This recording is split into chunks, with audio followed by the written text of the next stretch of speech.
Next time you're out enjoying nature, it's worth taking the time to consider the fact that some of the animal and plant species you might see in the UK didn't actually evolve here, but were brought here at some point in our history from other parts of the world. These are known as non-native or introduced species. An introduced species is one that is being moved from its native range and introduced to a new ecosystem. In the UK, we consider a non-native species to be one that's been introduced in the last 8,000 years, so since the last ice age.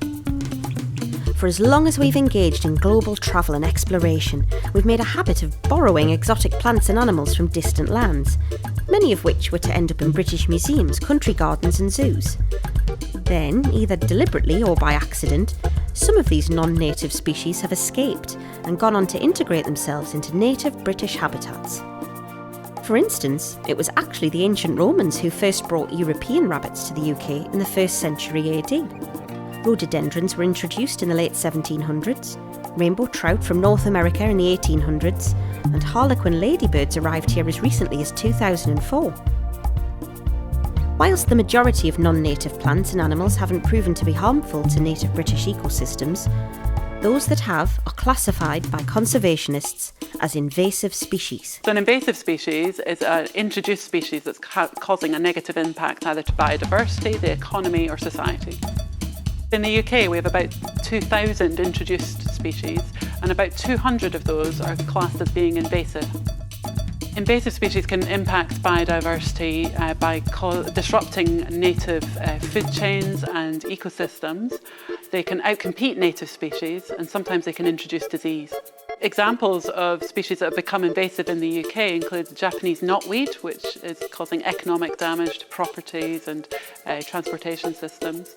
The ringneck parakeet is causing biodiversity impacts on our native nesting birds.